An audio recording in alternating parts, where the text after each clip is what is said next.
the Monado's power! Greetings, gamers. I'm Bedroth. And I'm Shootkapow. And you're listening to Very Good Music, a VGM podcast.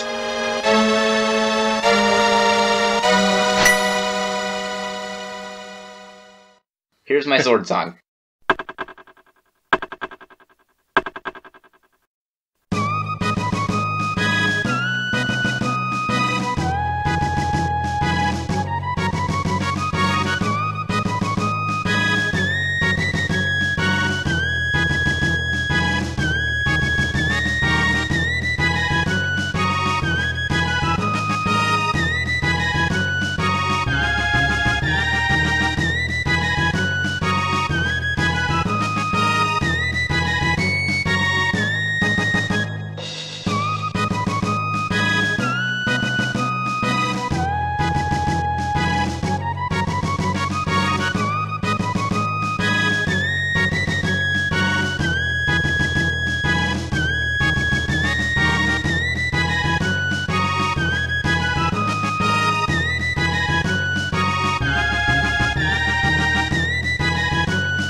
Hello, everyone. Hi. Hi. So, if there's one thing that I've learned in all of my extensive podcasting experience, it's that you don't lead with your best track. Well, I'm not really sure. It's a good track, it's very classic, but I feel like a lot of us have heard it so many times, and if you hear something too much, it gets kind of exhausted. Yeah, I guess so. And I do have some pretty good stuff on here. I mean, I think you could say that of a lot of really famous video game tunes, like the Zelda theme, the Mario Overworld theme, the Tetris theme. But, I don't know, there's something... Frog's theme, there is just something... By the way, what's the info on the play-in track? Oh yes, that was Frog's theme from Chrono Trigger, a game that was released in 1995 by Square for the SNES and composed by the legendary Yasunori Mitsuda. There's something about Frog's theme that just every time I come back and listen to it, it just pumps me up. Like, it's so chivalrous and epic and amazing and medieval and So, what does this have to do with our topic for today? Today's topic is characters with swords, or games where the main character uses a sword. Cool. So, sword songs. Yeah. I guess that the intro track doesn't really need much explanation. I mean, Frog is one of two sword characters in the game that you can control. He's amazing. Yes. Frog is probably my favorite character in the game. Yeah. And Frog's theme, far and away. I don't know about far and away. I really like Robo's theme and Ayla's theme too, but I do Ayla's think... theme's probably one of my favorites. I do think Frog's theme edges them out. It's really my style of just epic song. Nice pick to start out with. So let me see, what's my first pick? Oh, that's right. This is your episode. Since last week, or 2 weeks ago, I got to do the horoscope episode. You actually get to do our whole playlist for today. It felt really weird getting ready for this podcast because I didn't really have to get ready. I just had to grab my laptop and the microphone and plug everything in, and... I intentionally did not give you, like, a list of famous swordsmen in games, or a list of games where swords are prominently featured, because I wanted to hear what you would come up with on your own without my meddling, and without... Because I feel like a lot of times I do have a lot of knowledge and background that you don't have, because I'm more than twice your age, but sometimes I like introducing you to games that you haven't heard from before, and I feel like this podcast is a natural way of doing that. But this time, like I said, I intentionally wanted to hear what your experience is or what you find when you go looking on your own without my interference. So, yeah, good luck, son. You're going to carry the night. I've made a terrible mistake. How many songs do you have ready for us? No, I have 14. There's a specific series that I didn't include, and I'm going to put it in here while we're listening to Swordplay Showdown from Wii Sports Resort. Okay, well 15 tracks is going to be fine too. Does that 14 include the play out? Oh, well, yeah, I'm going to replace something. Wait a minute, so play in 12 songs and then play out? Yeah. Just add it in. It's going to be fine. do what you want to do. If there's something that you want to take out, take it out. But if you don't want to cut anything, just add it in. We'll have 15. There is one that I wasn't really sure about. Okay, that works. I've kind of messed it up. Say again, what are we going to be listening to? We're going to be listening to Swordplay Showdown from Wii Sports Resort. This plays when you are going through the sort of swordplay missions. Okay, so in Wii Sports Resort, there are 12 different sports. I think it was 12, right? Yes. All right. We're not going to name them all like we did in Fantasy Life. I can't remember them all right now. All right. And one of them was swordplay. There are, I think, 2 modes. There's the... I think there are 3. One of them is the dual mode, and then there's like a fruit cutting mode or something. Oh, yeah, that. It's like Fruit Ninja, except on Wii. Yeah. And then there's the Showdown mode, which Swordplay really Showdown cool. is where you travel throughout Woohoo Island, defeating a ton of Miis that want to assassinate you for some reason. Or maybe you're the assassin? I don't know. Okay. And what time of day does this play in? This is the daytime theme.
And that was Swordplay Showdown from Wii Sports Resort, released in 2009, composed by Ryo Nagamatsu. It was on the Wii and published by Nintendo.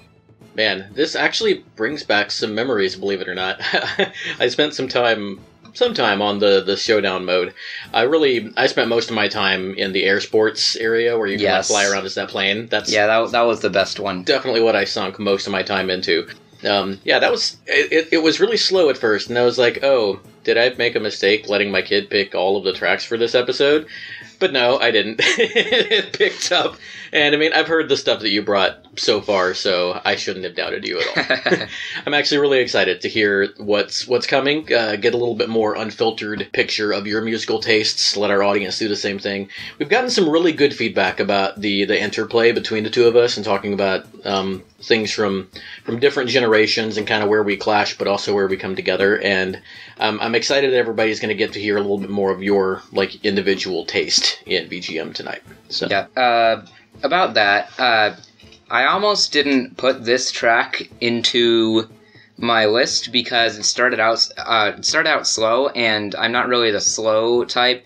Whenever I listen to VGM and even compose VGM, I always want to have everything like moving and active and just kind of, I don't know. Yeah, we talked about that some. Actually, this last Saturday was the Super Mario Bros. Moko get-together that we, some of the composers get together and showcase some of the stuff we've written. And I talked a little about that because I showed off your Anti-Chronon bass, which we played on one of our, under one of our blooper reels at one point. Blooper reel! I think it was in episode 4, but you can also find it on my SoundCloud and on Shootkapow's Flat.io, which you can find links to on our YouTube page. Anyway, we played that, and I talked a little bit about how a lot of your compositions are kind of busy, and we listened to one song that had a little more silence in it, and I use it as an example of how that can be good. But I interrupted you and stepped on your point, so what were you saying? I said that I was interested in hearing a little bit more of your, like, unfiltered taste. You said, yeah, about that. There was actually a track I almost didn't include. No, that was the track I almost didn't include. Oh, this one? Yeah. Oh, I thought you were still talking about the one that you had forgotten about that you were going to add in while we were listening to that one. No. But that's a different track. Well, I'm eager to hear what you have played. I only know a couple of things because you mentioned 2 series that you have 2 songs from, and 1 series you only have 1 song from. I'm still really interested to hear what you've picked from them. I think I did overhear one of them, but I'll be interested to hear if I'm right. But, to get back, Wii Sports Resort is not a game I often think of when I think of swords. So, how did you come around to this one? Why did you settle on this game? The Super Smash Bros. Series and video games in general are very well known for their use of sword characters. So I just went to the list of Smash Bros. Fighters and I'm like, okay, what can I find here? Oh yeah, you told me that was like the impetus of this. You realized, oh, there's a lot of sword characters in Smash. People are kind of salty about that. I wonder how many sword characters there are. Hey! Maybe I should do an episode on this. So I find me sword fighter. And yeah, there you go. Well, cool. See, this is really cool because this is how I find good music a lot of times. I see something I wasn't really expecting to see in my research, and then I go and I listen to it, and I'm like, hey, this is great. I'm going to include it. That's like what all of last week was. So, yeah, well, I babbled on enough. I guess that's what I'm bringing to the episode this week is my usual, diarrhea of words. But no. So, what have you got for us next? See, now you have to decide the order all by yourself. How about we put more salt in? This is Divine Decree Reprise from Fire Emblem Warriors. Ooh. The original was an Awakening, which was released in 2012 for the Nintendo 3DS by Nintendo, and composed by Ray Kondo. Fire Emblem Warriors was released in 2017 for the Switch, also by Nintendo. Wasn't it also on the Wii U? Fire Emblem Warriors, I don't think so. I think that was Hyrule Warriors was on the Wii U and on the 3DS, but Fire Emblem Warriors was only on the Switch. A lot of hack and slash games there. Yep. Anyway, salt.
And that was Divine Decree from Fire Emblem Warriors. All right. Well, that was really good. And you mentioned Salt when we were heading into that track, but actually these two games seem to be fairly popular. Awakening is sitting at a 92 on Metacritic, which above 90 is pretty incredible, because that takes like all the reviews from everyone and lumps them together, and that's the average review, is a 92. So, if there were too many salty boys out there just giving it a low score because it was a Fire Emblem game, then, you know, it wouldn't have gotten that. It's actually because of Smash Bros, and Awakening has 3 characters. That is true. It is it is overrepresented. I will confess that, as much of an Awakening fan as I am. Fire Emblem Warriors is, first of all, correction on my part. It did actually have a port for the 3DS. Came out on the Switch and the 3DS 2017. The Switch score, if my information is right, is at a 74 on Metacritic. The 3DS score is at a 69 on Metacritic, so not quite as strong of a showing, but a 74 is still a pretty great score. And I was impressed with how well Fire Emblem Warriors did compared to Hyrule Warriors, because as much more famous as it's gotten since Awakening came out, it's still not anywhere near the level of Zelda, Mario, Kirby, that kind of stuff. Definitely not at the level where it should have as many reps as Mario and Pokemon. And I know, before you guys fact check me, I know that it's not like exactly the same amount, but anywho, too many Fire Emblem people, I will confess. We don't need 4 Marths. I mean... Kondo, or Ray Kondo, however we choose to pronounce him, has come up a lot on this show. Do you remember what his first game was that he composed for? It's a game that's on your list to play. Don't look it up, that's cheating. It's a game that's on your list to play that we own for the Wii. Okami. Oh. Kami. Yes, Okami. He also has composed a couple of games for the Mario Party series. He's the main Bayonetta composer, and I always get him confused with Ryo Nagamatsu, who composed our last track. But Nagamatsu actually has done more on like the Mario and Zelda series. He did Mario Kart Wii, New Super Mario Bros. Wii. He actually did some of Mario Galaxy 2. And speaking of Galaxy 2, the Green Star missions take forever. Oh yeah, that's the one you're on currently. Yes, and I'm going to play Okami afterward. Okay. So as soon as you get done with all those Luigi stars, you can move on to the Japanese wolf goddess thing. Yay. And after I actually get to World S, I might actually have enough star bits to unlock Grandmaster Galaxy. Wow. And die thousands and thousands of times. Grandmaster Galaxy is... that... it's hard, but it's so fun. It's really comparable to the darker side in Mario Odyssey. Yeah. Because it's just like this gauntlet of all the hardest things that you've had to do. I remember our friends whose house we go to a lot, their boys are the same age as you and Dusklights. They actually were having a lot of trouble with Grandmaster Galaxy, and one of my proudest moments as a gamer is that they were like, "Hey, do you want to try this?" And I was like, "Sure." And I did it like 5 times, and then I beat it. I am not the best gamer ever, but I'm a pretty dang good platformer, I will say that. But we probably don't have a lot of platforming games on tonight's list, do we? Well, I mean... I guess I'll have to see, huh? Okay, so what do we have next? Next up, we have the battle theme from Final Fantasy IV. Final Fantasy IV. Composed by the legendary, even more than Mitsuda, Nobuo Uematsu.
Bedroth was playing Fire Emblem. Yes, I was. I just got a friend request from Muddle Madness. Ooh. One of our listeners and one of my friends from the podcast fan community.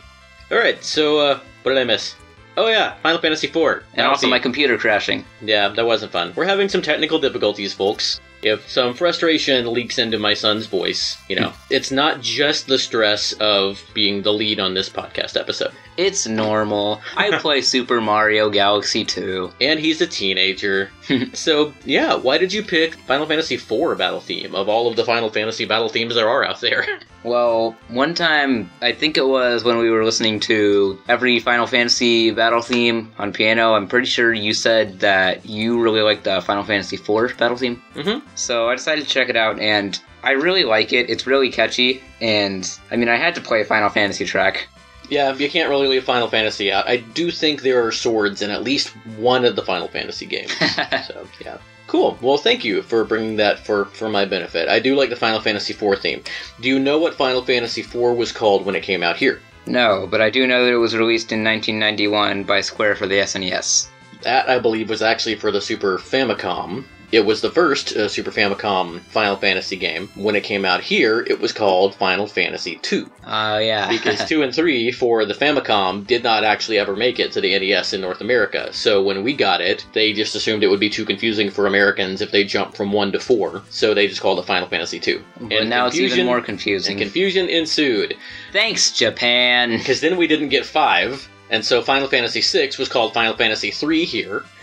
But then they did decide to just go ahead and jump to 7 when they brought it out for the PlayStation.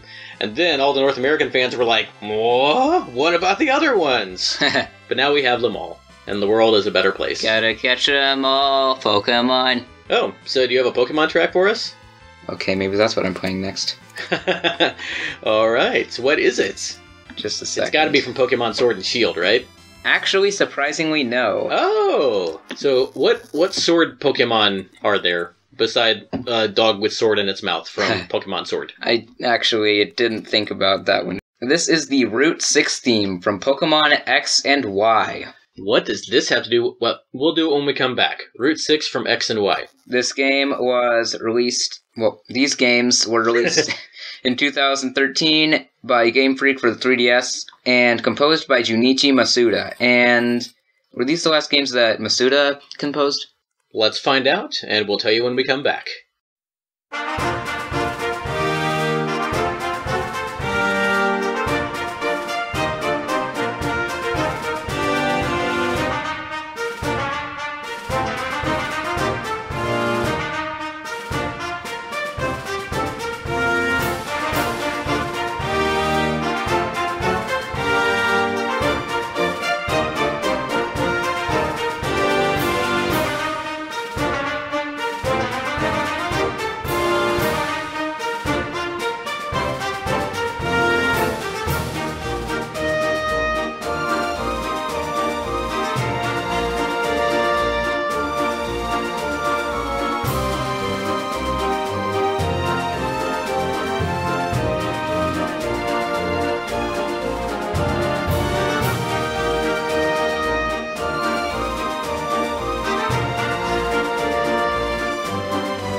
Alright, so Junichi Masuda, actually, Pokemon X and Y was not the last game he composed for.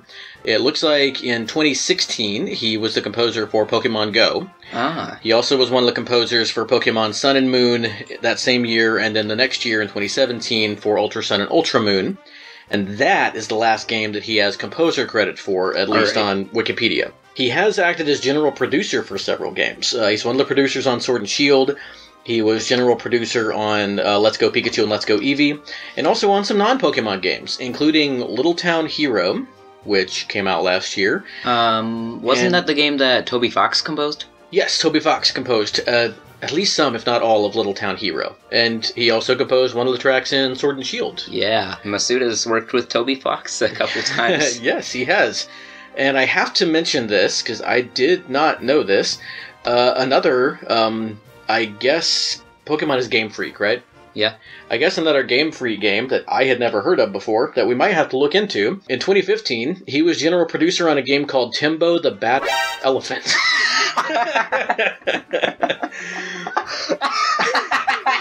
Why is that the title of a video game? I don't know. All right.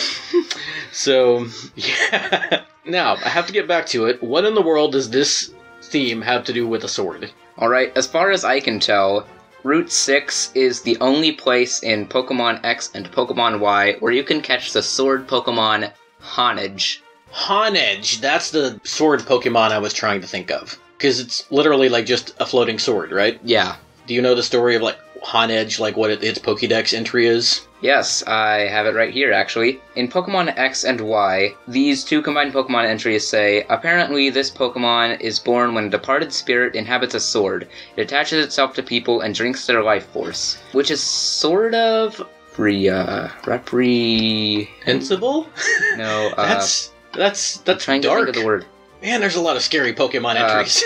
Apprehended? I don't know.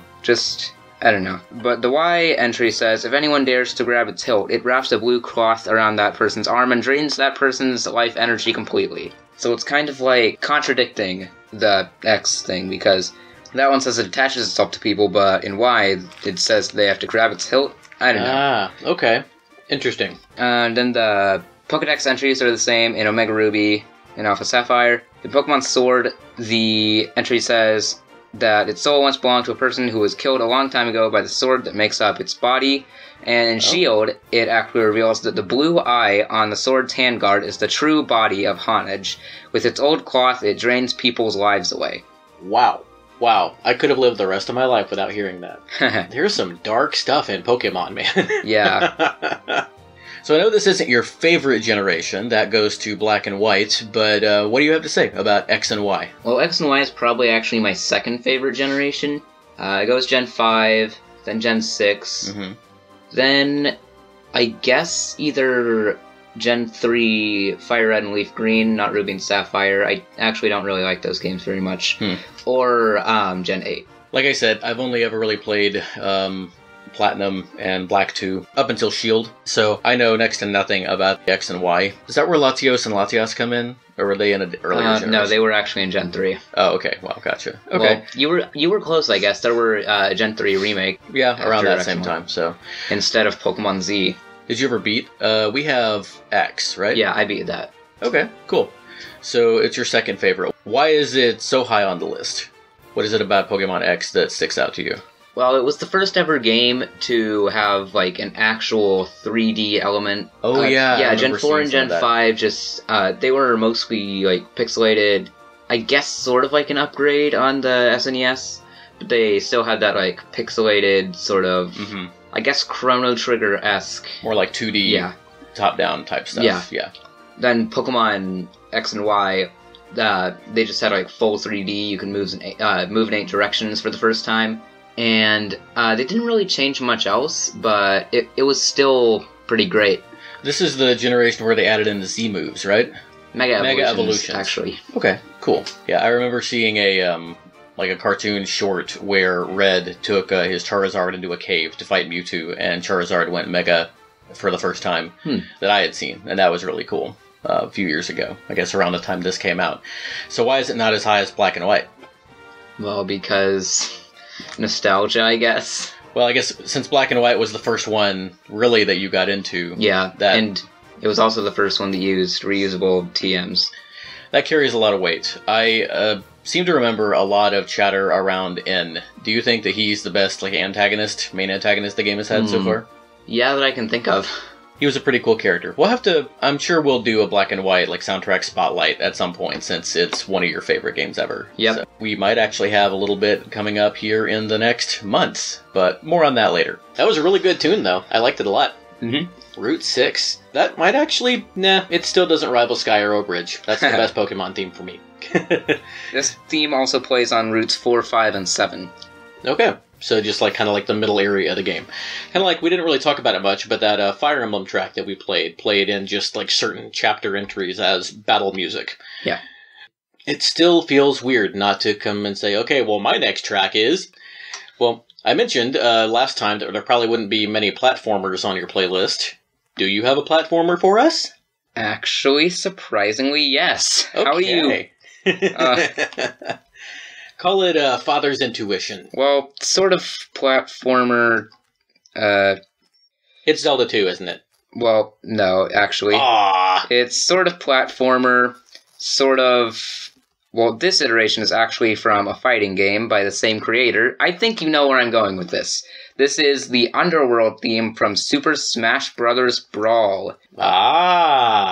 Brawl itself was released in, I think, 2008, right? Yeah, 2008. 2008. This theme was composed by Motoi Sakuraba, as far as I could find, for the Wii. And this is from Kid Icarus Uprising, which was actually released in 2012 for 3DS by Nintendo. Okay. Yep. And is this based on Hip Tanaka's original theme from Kid Icarus? The Underworld? Yes, actually. Okay, cool.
It has always struck me how little that sounds like an Underworld theme. It's so bright and happy and cheerful. Well, Sakuraba's found us again. Yes, he has. This time by way of Hip Tanaka. Yep. Or maybe it's the other way around. I don't know. Anywho, man, I was so pumped. Like, this might be this or Breath of the Wild. But I think, honestly, I might have been more... I'm going to stop interrupting myself. This was the last time that I was, like, super, like, 4 months long excited and hyped about a game. Like, as soon as it came, I pulled it out of the mailbox, and I was like, yes! And I went and I played it for, like, 6 hours. It was... it was so good. And even though it was a fighting game, I just played it all by myself. And even though I already knew everything in the game, because the Smash Dojo spoiled me, it was so good. Lots of fun. And now it's disappointing. Brawl is never disappointing. That was back when Smash didn't have quite as many sword characters in it. Let me see. There was Link, Marth, Roy, Ike, Meta Knight, Pit. Ganondorf didn't really have a sword. I think it was in one of his taunts, but that's like... I don't know.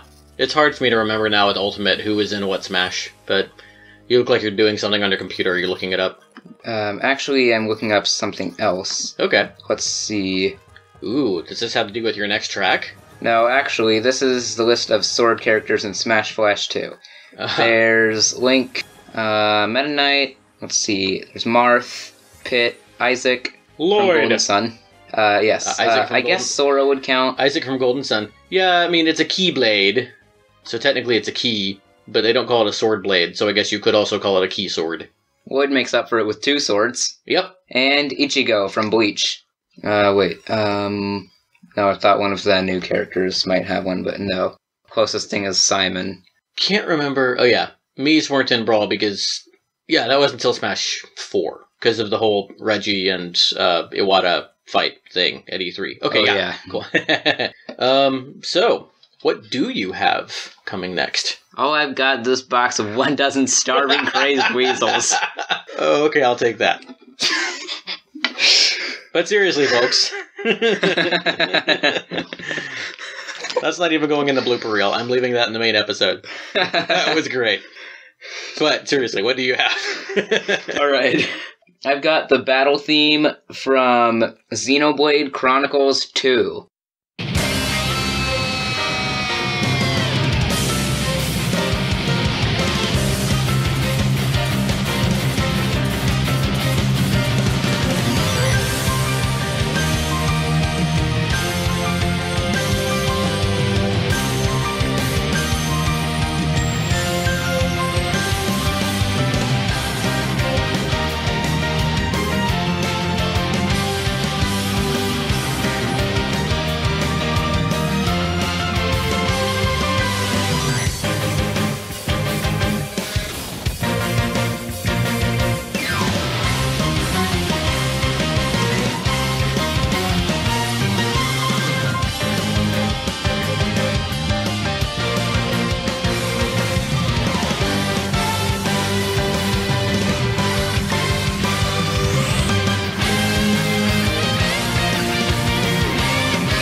Xenoblade composition is so confusing.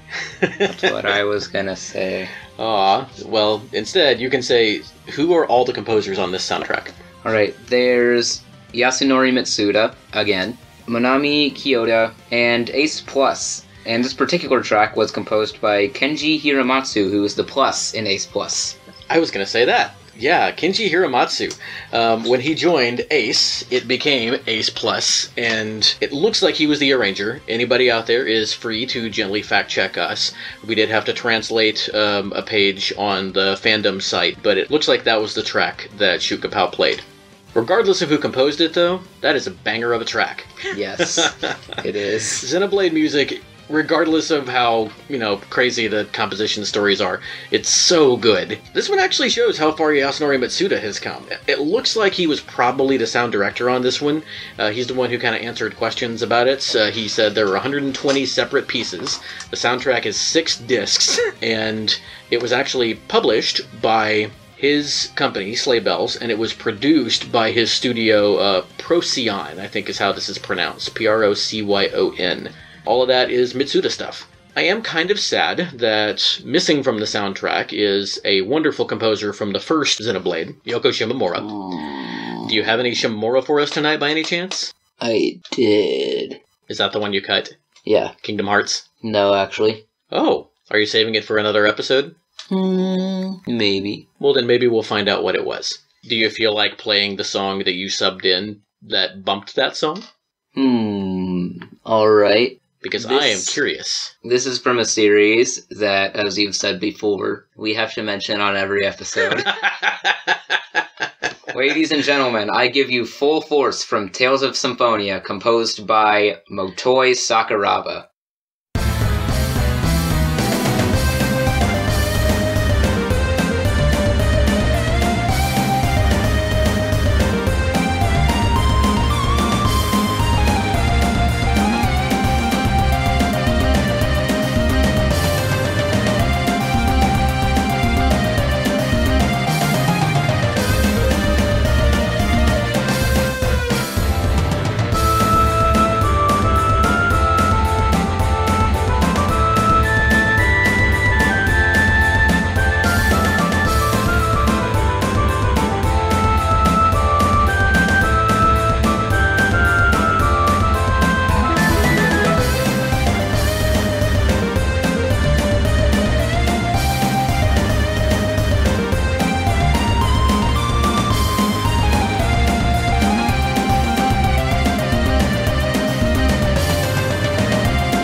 that was Full Force from Tales of Symphonia, released in 2003 by Namco for the GameCube and PS4. Full Force, it's a lot of people like Full Force. I am pretty sure it's one of your favorite tracks from the game. Mm-hmm.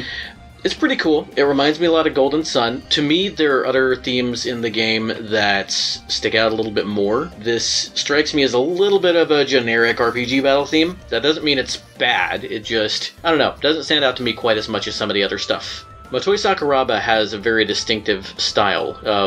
Did I already say it reminds me of Golden Sun? I think I did. Yes. Okay. Yes, you did. There is actually a little melodic element that is in a lot of video game music. The Super Mercado Bros, Carl and Will Brueggemann, actually talked about it in episode 201 of their podcast in January 2016. They called it the Five Finger Fanfare. Do do do do do, and it's used in a lot of stuff. Yep.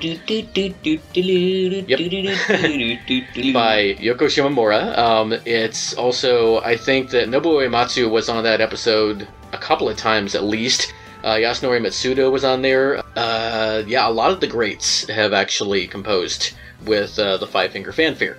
And we have actually talked about putting something together without using any of the same songs that the Mercados did on their episode, just almost like an homage to that discovery. So glad you played this so that I could talk about that and kind of tease that as an upcoming episode at some point. But yeah, like you said, we have to have Tales of Symphonia on every episode, it seems. So, or at least something from the Tales series. Soria! That's not Tales. I know. I actually don't know. It's because the Five Finger Fanfare reminds you of the Dorian mode episode. Yes. And that reminds you of Ganondorf's sword. The Doria mode. So, I've said my piece about Full Force. Why did you pick this track? I know you know Tales really well, so why did this one stand out to you? Well, this plays in, the first half of the game whenever you get into battles in Silverant, which is basically the world where you start out. Okay. And I've heard this theme so many times throughout, solving all the puzzles and just walking around. Yep, that'll definitely do it. It's I know that the Chrono Trigger battle theme definitely comes back to me a lot. It's kind of the same way for me. So, cool. Well, so how are you doing in Tales? I haven't checked in with you for a while. You're on disc 2 now, right? Yep. So any idea how much longer you have before you beat it? Or Nope. Probably, I don't know, 20 more hours. Just 20. It's a long game. What area are you in now? Well, I'm somewhere in Tetheala. I just got out of, the Ymir Forest, where the elves live. Okay, cool. What level are you now? Or, I guess, Lloyd. I forgot. I've actually been, using Sheena a bit, the sort of ninja assassin girl. Oh, cool. She's kind of fun to play as. Yeah, ninja assassins are usually pretty fun to play. Well, you were mentioning to me recently that we've talked a lot about Nobuo Uematsu on this show, but we haven't really talked a lot, even though we've played a couple of his themes, about if there's anybody who could rival Uematsu as the Grand Master of video game music, it is this man. And I'm wondering if you have any songs composed by him on this playlist. Of course, I'm talking about Koji Kondo, father of the Mario music, the Zelda music, and just a great composer whose shadow falls over almost all of VGM. And if there were a Mount Rushmore of video game music, it would probably be Nobuo Uematsu, Koji Kondo, Koichi Sugiyama, and the fourth one always rotates in my head, but I almost always land on either Yuzo Koshiro or Yoko Shimomura. So those are my top 5 right there. But yeah, to get back to my question, do you have any Koji Kondo for us on this playlist? I actually surprisingly do. I'm glad, because otherwise that would have been a really big build-up for nothing. What do you have for us? I have the regular Hyrule Field theme from The Legend of Zelda Ocarina of Time 3... My son this is bad audio, but he's trying to remember what D is in sign language. 3D. Yes. The original Ocarina of Time was released in 1998 for the Nintendo 64 by Nintendo. The remake was released for the 3DS in 2011. Both of these were composed by Koji Kondo because they're the same track.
Hyrule Field. This is so classic. Yeah. And you heard the homages to the original Zelda theme in this, yes?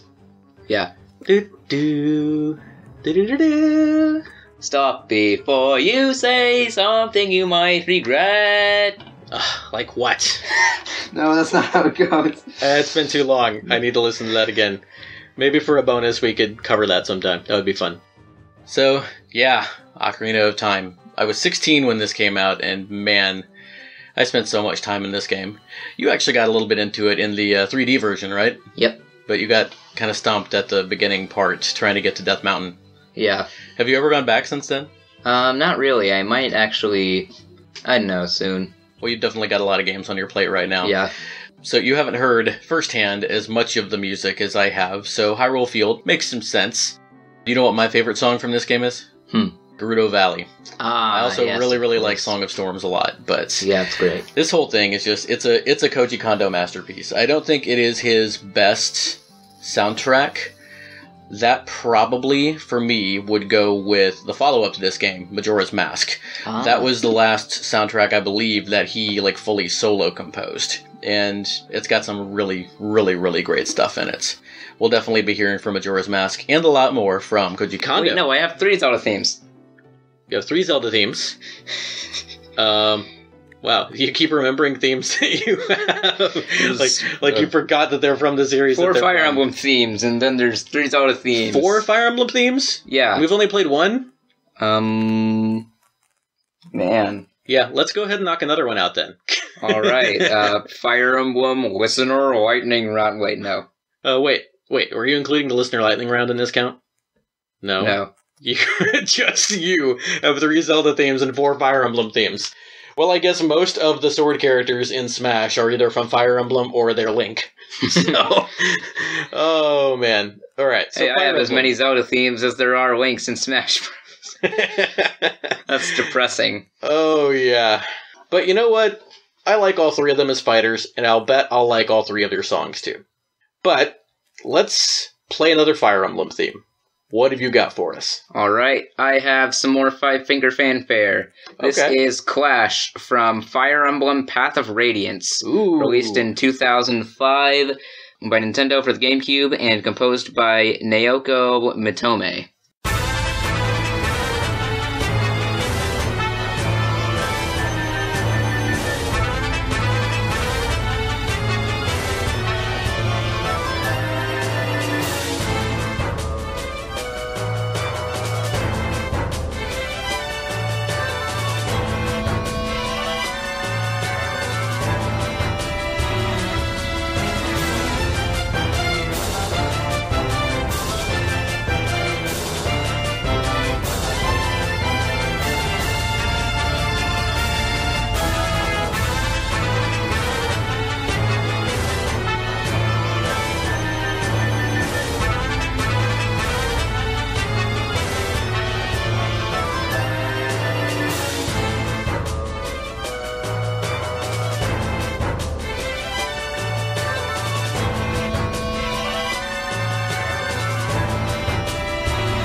And we continue to experience technical difficulties. Shootkapow is once again rebooting his computer.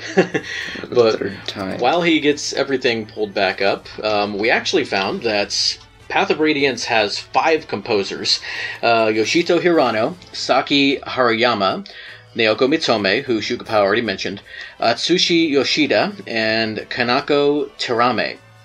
We do not know who specifically composed this song, but we do know that it is fantastic. I love this game. There is 5-finger fanfare all over that thing. Man, that's really good. There were some parts of it that actually sound a lot like Hyrule Field. That I don't think I ever would have noticed that if we hadn't played them back to back. If you're not sure what I'm talking about, go back and listen to both of them, and I think you'll hear it. It's not all throughout. It was mostly in the first part of the track. It reminded me of part of the Hyrule Field theme. I really enjoyed these games. Path of Radiance and Radiant Dawn, both, actually. I ordered them from Gamefly, which is a monthly subscription service for video games, if anybody listening doesn't know. And at the time, I had the option to buy them outright while I was renting them.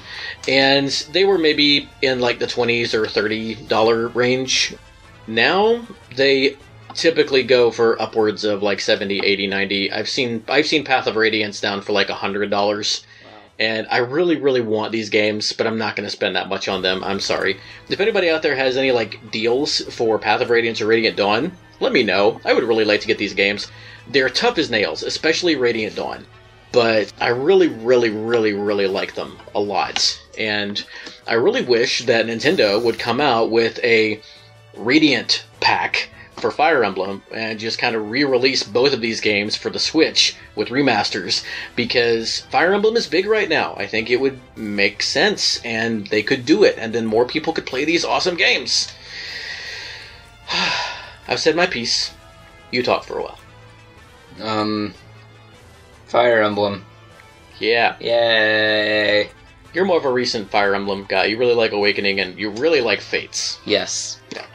And I have started Three Houses, as you already referenced in this episode. And you mentioned, I think, while we were listening to one of the tracks, that you're going to start it tomorrow. Yay! And I am excited. We'll be playing through a Fire Emblem game for the first time together. Yay! I chose the Blue Lions for anybody who is following this saga of our father-son trip through Fire Emblem. Shootkapow has settled on the Golden Deer, and then one of us will come back and play through the Black Eagles and see what happens after that. And then I'm going to Nuzlocke Pokemon Shield. I think something is going on with these green-haired people. There's a lot of green-haired people, but there are no green-haired people in like the regular houses, as far as I can see. When you said green-haired people, I thought about Silent from Pokemon Black and White. His picture was on our Victory Themes episode on YouTube. I played it for the Pokemon Black and White Victory Theme. And he was also a pretty key character in the anime. Yeah, I remember. I like Silent in the show. Yeah. The cartoon. He's cool. You didn't correct me. He cooks stuff. He does cook stuff. I like him a lot. He's chill. No, that's Chili. Oh, that's his... Whatever. That's the red-haired one. What's the blue-haired one? Cress. Cress. Which is actually the name of the protagonist of Tales of Phantasia. Let's not go there again. Yeah, in this one it's because watercress is a food, and they're all like chef brothers. Yeah, it's funny. Anyway, Fire Emblem, Pokemon, Tales, all great series with great music. Yay. What series are you going to be representing with your music next? Fire Emblem again. We might as well pack them in. You got 2 more to get to, so... Alright, let's hear it. Alright, this is... Well, it's actually more of a medley. This is the Fire Emblem theme from Super Smash Bros. Melee, which was released in 2001 for the GameCube, and developed by HAL. My first exposure to Fire Emblem characters and Fire Emblem music, and I was immediately hooked. I think Shadow Dragon and the Blade of Light was composed by Tanaka? Yes. Okay. Did do that right, I got the origins. Hirokazu Tanaka. Yes, Shadow Dragon and the Blade of Light... Shadow Dragon and the Blade of Light. Yes, it was originally released in Japan in 1990 and composed by Hip Tanaka. And then I'm pretty sure the Melee arrangement was done by Yuka Sugiyoko. Okay, cool. And then I forgot to look up what Shadow Dragon was on. It was on the Famicom. Okay. And then it was released by... It's been, re-released a couple of times, actually, yeah. But enough of that. Let's get into the music. All right.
there's another one down. Oh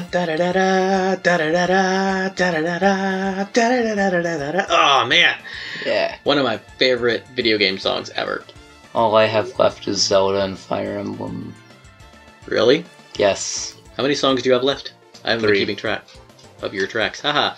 You only have 3 left? Okay, well, You know what then? Maybe it's time for the Listener Lightning Round. PK Flash. PK Thunder? Sure. Pikachu! Alright, so we heard from a few of our friends. I know specifically that we heard from 2 fellow podcasters, Dan Laughton of the Village Persons podcast, and Voltz Supreme of, sorry Voltz, I'm going to butcher this, but you guys should totally look it up. Voltz Supreme's Synth VGM Dream Machine podcast. If you Google those words, you will find Voltz's podcast, and it is a podcast like no other. He started around the same time as we did, and his podcast is not as long as ours. He focuses mostly on synthy VGM, and he has some of the most colorful guest co-hosts on that you will ever hear. We also heard from my buddy UtopiaNemo, a fellow VGM podcast fan, who actually recently guested on Ed's 50th anniversary episode of, not anniversary, he hasn't been doing it for 50 years, but 50th episode of the VG Embassy. But that's enough of me stepping all over the toes of your lightning round. So, what are you going to play for us first? First, from Voltz Supreme. Here's my suggestion for Episode 7. It's more of a boss battle theme, but the name and game fit the description. It's such an epic song. This is Blinded by Light from Final Fantasy XIII.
That was really cool. I think we might do this lightning round a little bit different. We didn't have quite as many picks, so you can talk a little bit about each track when you come back. So who composed that one? That was composed by Masashi Hamauzu. Yeah, that one that we're still having a little bit of trouble with. Voltz sent along a link with some interesting info, didn't he? Yeah. This is the main battle theme and was the first piece written for the game. And Hamauzu wanted to create something with a catchy melody without being too straightforward. Okay. And unusual for a battle theme, it features violins as the main instrument, accompanied by strong percussion. Cool. Ooh, percussion. Right. Is this like associated with any particular character, or is it just like a standard battle theme, or? Yes. The theme was a leitmotif for the main character, Lightning. Okay. Cool, yeah, and for those who don't know, leitmotif is when a composer has a specific melody for a certain character, like in Star Wars for Luke Skywalker, the do-do-do-do-do-do-do, and that comes back in several times throughout the score. That's what leitmotif is. It was made popular, really popular by folks like Wagner back when opera was starting to become a thing. Cool, what's next?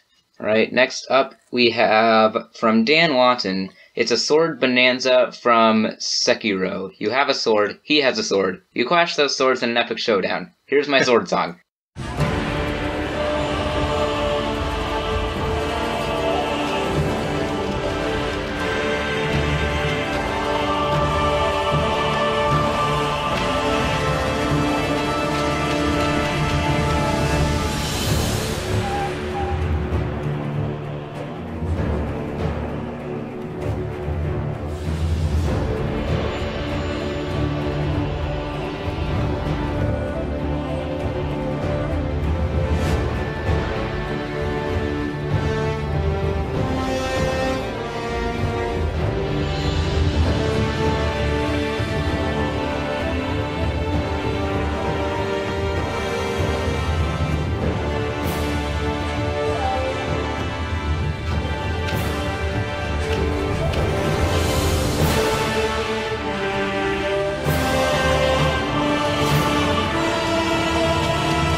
And that was Sword Saint from Sekiro Shadows Die Twice, brought to you by Dan Laughton. And who is the composer on this one, sir?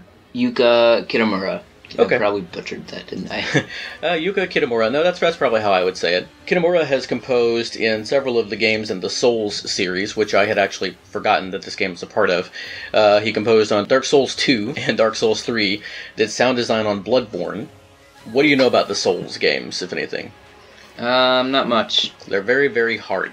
We actually played Taurus Demon last time from Dark Souls. So, yeah, kind of a similar vein here, the big epic choral feel.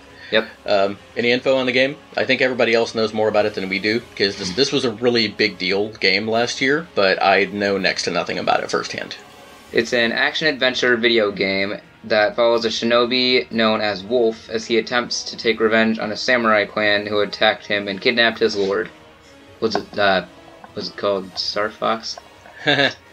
Not that kind of wolf, I don't think. Yeah. So it's also not a shinobi game. A shinobi is just it's a type of ninja. Yeah, I know. I watch Naruto. Naruto! Yay! Alright, what else does Wikipedia have to say?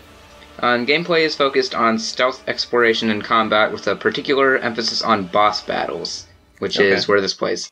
Developed by From Software and published by Activision. This never came to Switch. What did this come out on? PlayStation 4, Xbox One, and Microsoft Windows. And that was last year, right? 2019? Yeah. Okay, cool. Alright, well, who's next? From UtopiaNemo. Hey guys, when you asked for sword-themed music, one thing came to mind prominently. Kensuden.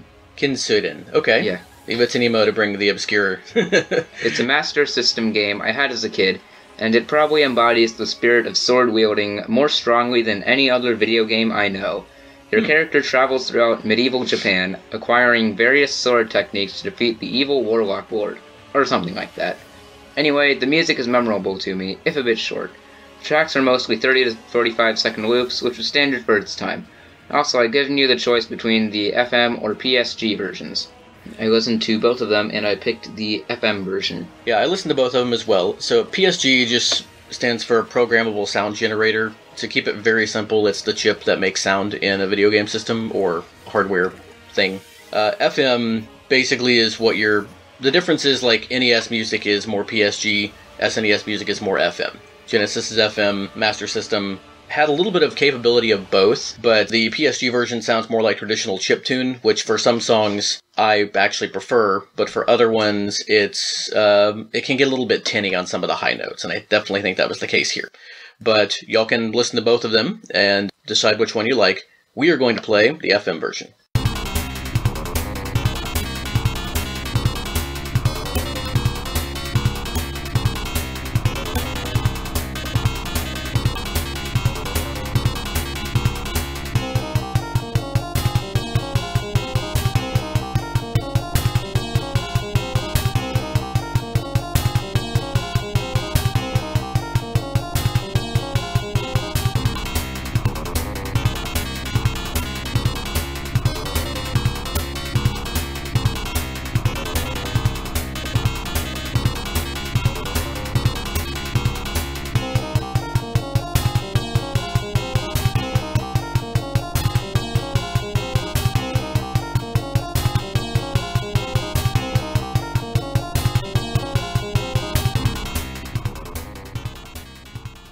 That was Io and Saraga from Kensuden, composed by George Bruns and Terry Gilkison. Supposedly, yeah, we had the dig for that. There's not really an easy composer to find here, but we found these two on Zophar's domain. If anybody else out there, like you, Nemo, knows any better, please let us know. That was a cool little song, man. I really like that old sort of style of the VGM that's just kind of... It reminds me of like Ninja Gaiden and games like that. It's got that sort of driving beat and that really jumpy, bouncy melody. Yeah, it does have a good melody, and I think the instrumentation was pretty good too. It was really short, just like Nemo said. Alright, and what are you going to play to close out our listener lightning round? This was actually from my buddy RJ, who suggested that I play You Will Know Our Names from back on episode 2. The games we haven't played yet. Right. Okay, cool. Well, a little bit of backroom talk here. Shootkapow and I had discussed not playing the same track too close together, because we want to keep a little bit of freshness in here. We're going to be somewhere in between, the podcast that will play like their favorites over and over and over again, and podcasts like VGMania, where one of their big things is they only play a track one time unless it's like a special occasion. We're going to be somewhere in between there. I can't promise that we're not going to do any repeats, but I will say that for a listener lightning round, since it's just like a 30-second clip or something, I think we can make an exception. So you will know our names, and this is from Xenoblade Chronicles.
And I hope you all like that little surprise we threw in there. We talked about this back on episode 2, how jarring this must be to be walking through an area and then hear this all of a sudden. So I played you a little bit of Warplane, which is a great track in and of itself. Mm-hmm. And then I just smashed this in. Oh, here's an enemy, let's fight. Well, RJ, thank you for your submission. I'm really glad we got something from one of your buddies on this, and it's cool that our audience has been growing a little bit. I'll talk more about that at the end of the episode as well. But for now, let's go ahead and get into your next official pick for the episode. My next track is Road Taken Roar from Fire Emblem Fates, released in 2015, composed by Ray Kondo, and it was released by Nintendo for the Nintendo 3DS. But this is the Fire Emblem Warriors remix. And we've already discussed the Fire Emblem Warriors information. So, on to the track.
remind me, Roar is like one version of this track, right? Yeah, it's the version when you're actually like in the battle and not on the map moving your units around. Gotcha. That was always kind of a cool thing that Fire Emblem, well, especially Fire Emblem Fates did. The Conquest, you remember what the Conquest versions were called? Like the Calm and then the Battle versions? In Awakening? Yes. Yeah, I think so. No, in Fates. Wait, no, yeah, those were the Roar versions. There was just the regular ones and then the... Oh, that was in Birthright, which is the one that we have. I thought it was called something different in Conquest. But we didn't play that one, so we don't know. But Awakening did the same thing too, right? They had like, the music changed when you were actually fighting, which is pretty cool. Both Fates and Awakening have really, really, really strong soundtracks. Yep. Gameplay-wise, they're pretty different from previous entries. I think since Awakening was the first one I really got into, I kind of tend to prefer some of the changes that they made. I actually miss in Three Houses that you can't pair units up, at least not yet. That. At least not yet. They do still like build rapport with each other if they fight kind of alongside each other. Yeah, but it's harder to do that. Yeah, there was definitely an element of strategery when you paired people up. Like if somebody was almost dead, you could go and have them like piggyback on somebody else, and then they wouldn't die. So, but back to the track. This is really cool. Why did you pick this one out of all of the Fire Emblem Fates music? Because this is my favorite track from Fire Emblem Fates. Not Lost in Thoughts All Alone? Nope. It's pretty high up there though. Well, this was a good one. And if I'm not mistaken, this is our last dive into Fire Emblem for the episode. Is that right? Finally. Well, what do you have next? Next up, I have the Temple theme from Zelda 2, The Adventure of Link. Woohoo! Released in 1987, composed by Akito Nakatsuka. Yep. For the Nintendo Entertainment System. All right. Can't wait.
I love this track so much. Track of the week. I don't know if it's objectively the best track that we played on the playlist, but this one is so nostalgic for me. I love the original. If you had played the Melee version, that would be track of the week for me. Because when I first booted up Smash Bros Melee with my friend, who I previously mentioned, we stayed up to beat Giga Bowser together that same time. This stage was the first stage that I went to, because Link is my main. I love Link so much. When this music started, it had been a few years since I'd played Zelda 2, and I don't know, it just brought it all back, and it's the first time, one of the first times, that a music track from a video game really affected me. And I think it was after hearing that I finally made my first mix CD of video game music. This was in like 2001, and it was because of this track. What do you know about Zelda 2? It's different from the other ones. It's like sort of an RPG format. You still like walk around the world, but then whenever you like touch something, you go into like a side scroller format, kind of like Shovel Knight and all that. Yeah, Shovel Knight actually took quite a few cues from this game, along with a lot of other ones, but this is definitely the black sheep of the series, kind of like Super Mario Bros. 2. The difference is that started out as a not Mario game, as almost everybody knows these days. Yeah. This, from what I understand from the ground up, was developed to be the second Zelda game. It just was kind of a radical departure from the first one. But I liked it a lot. It was more action-oriented. I was maybe 10 when this one came out. No, it wasn't that late. I was maybe 8 or 9. I was in the perfect age for something like this. I didn't realize that it was cheap and incredibly hard, and the side-scrolling stages, the enemies were just way too strong. It was just, I had plenty of time, so it didn't bother me too much. Do you think of any games like that like now you don't think you would have the patience for them, but when you were younger, like your little brother or the twins age, that you wouldn't have minded so much? Well, I would say Kirby Return to Dreamland, but I mean, I 100%ed that, so maybe... You think Kirby games, you don't really think super high difficulty. Except for Triple Deluxe. Somehow I never completed that 100%. Maybe it's because the final fight in the arena and True Arena has bottomless pits that I accidentally jumped into. Ooh. Yeah. Wow. Chucky Conroy, who I mentioned on, like, episode 1, when we played the Chrono Trigger theme. Yeah. He's actually playing through that right now. Okay. And he made the same mistake. I never played Triple Deluxe. I have heard some music from it, I think, but it just never really crossed my radar. I did manage to 100% Planet Robobot, though. Yeah, I don't think I've really played much of a Kirby game since Return to Dreamland. Even though we have Star Allies now, I haven't played that one. I'm guessing that we don't have a Kirby track to close out the night. Nope. Okay, well, we are approaching the end of our episode. I want to thank everybody for listening. We are now, as of time of recording, which is April 4th, officially on iTunes. So by the time this launches in late May, you will probably already be following us there if you are a listener to the podcast. But if this recording is the first time you're really hearing us, then please subscribe to us on iTunes, give us a rating and a review, like us on YouTube, subscribe there too if you want. We do have some videos that display images from the games, and I try to keep that kind of interesting, but I know YouTube is not the best place for an audio podcast like this, so... But we're also on Stitcher, we're on Podbean, not on Google as of yet, Google Podcasts, but we are definitely there on Apple Podcasts. You can check us out there. And if you like the episode, tell other people about it.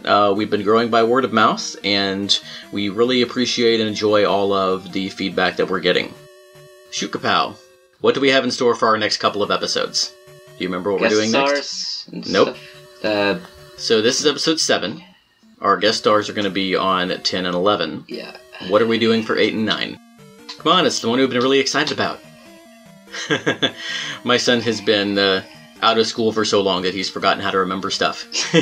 All right. Forgotten? So I never knew. I will tell you what episode 8 is, and then you can tell me what episode 9 is. Alright. Episode 8 is some of my favorite songs from some of your favorite games. Oh yeah. And next is some of my favorite songs from your favorite games. Yep. What's really cool about this is the My Favorite Songs from Your Favorite Games episode is actually coming out, I think, a day before your birthday. So, that's going to be my birthday present for you. Yay!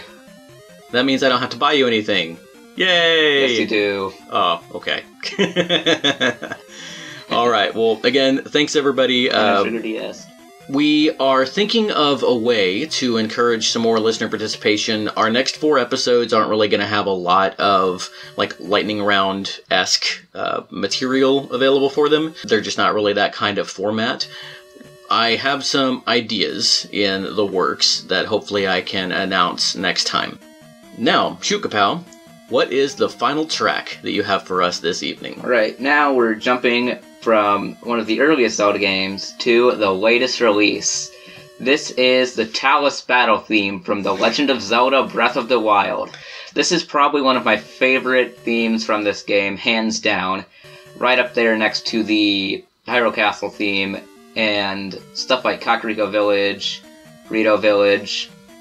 Yeah, this soundtrack really sneaks up on you. This game is so big and spread out, and a lot of the music is so ambient that you don't really notice it too much. But Rito Village being based on Dragon Rouge Island, and the stable theme being based on Epona's song, and the Hyrule Castle theme being based on, well, if you want to hear me talk about that at length, check out my episode with Ed from the VG Embassy. Or on Ed's VG Embassy, I should say. I talk about it a lot, but that is one of my favorite VGM tracks ever because of just how loaded with meaning it is, musically speaking. The Talus Battle is a great pick. I'm interested why you picked this one over like the Hinox Battle and the Molduga Battle, because I think all three for me are kind of on the same level. Well, for me, this track really stands out because of, like, the Talus is a giant monster made of rocks, and you have to attack this sort of ore deposit on its head to kill it.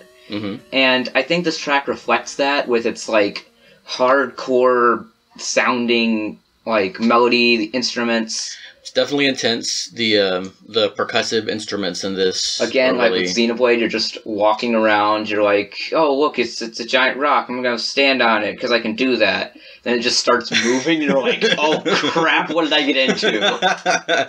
And the fact that they put one on, like, the tutorial area, the Great Plateau, it just shows you what this game can throw at you, and how you really don't know what to expect. My first encounter with one of these was when I first got off the Great Plateau. I went in exactly the wrong direction, and I just, like, landed on top of it. I'm like, well, this is a big rock. It starts moving, the music starts playing, I'm like, crap. I think I might have to play a little bit of Breath of the Wild, give me a break from Fire Emblem. It's, after playing a game like Breath of the Wild, playing a game like Fire Emblem that has this big, beautiful 3D world, but just has these arbitrary places where, no, you can't go there. It's really jarring, and it's really weird. But, I mean, it's a different kind of game. It's still great. It offers a lot more in terms of story and character than Breath of the Wild ever did. Yep. But, music from both is really great, and I can't wait to get into this one. Alright. Until next time, everybody, I'm Bedroth. And I'm Shootkapow. Play very good games, be very good people, and keep listening to very good music. And I still have the information for this. So this game was released in 2017, composed by Hajime Wakai, and Nintendo released it for the Wii U originally. And it also came out for the Nintendo Switch as a launch title. Yep, as the launch title. And the rest is history, as is this episode. Yay! See you next time, everybody.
Shootkapow, what do we have in store for our next couple of episodes? Alright, we're jumping from one of the earliest Zelda games. Nope, you didn't hear what I said. Blooper reel material, at least. Okay. So do you have, like, an intro you want to do, or can I start this one? You can, if you want. Alright. Huh, I've never heard that track before. That's pretty good. You ruined my intro. Aw. I'm just gonna open with the parental floss thing. Go ahead. I'm not sure what I said here. Why did I just put an E on Pokemon? An extra E. Oh, Pokemon. Pokemon. That looks so weird. Pokemon. Pokemon. I don't know why that sounds weird and funny. Alright. Filler. I've made a terrible mistake. Right, it's an actor... okay. It's an action-adventure video game that I actually put that into 2 parts that time. Okay, so... Well, I guess no, Dark Souls 2. That was weird. And composed by not Nobuo Uematsu. I just blanked. The Dragon Quest guy. That sounds really... Okay. Yeah, that was a lot higher than my normal range.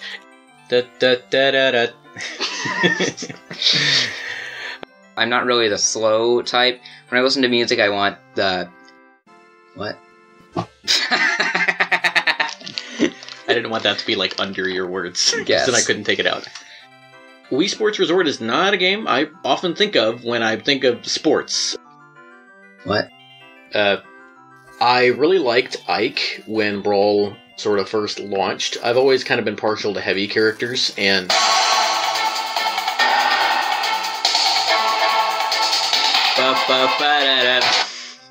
What? Metal Gear. Oh, Brawl? Because Snake was in Brawl, is that why? I guess. Also, just, like, the Was that in something that you played? I'm trying to figure out how your brain works. Which is maybe a dangerous mission. It was in, actually, some of our previous episodes. Remember the Blood on the Cobblestones track? Oh yeah, I remember. It's an inside joke. I'm just trying to figure out what prompted it in this particular instance. Brawl. And it was actually... Oh, okay, so I mentioned Brawl, you thought Snake, that's... Okay. It was right next to this, actually. This has been like 30 seconds of me explaining the joke, and oh, okay, it also popped up on your computer. Okay, cool. Yeah. Like I said, just trying to figure out how your brain works. Anyway. Kind of lost my train of thought. Well, I guess what I'm really trying to say is... No, we're not going to go there again. Oh, Albuquerque, you haunt us forever. Anyway...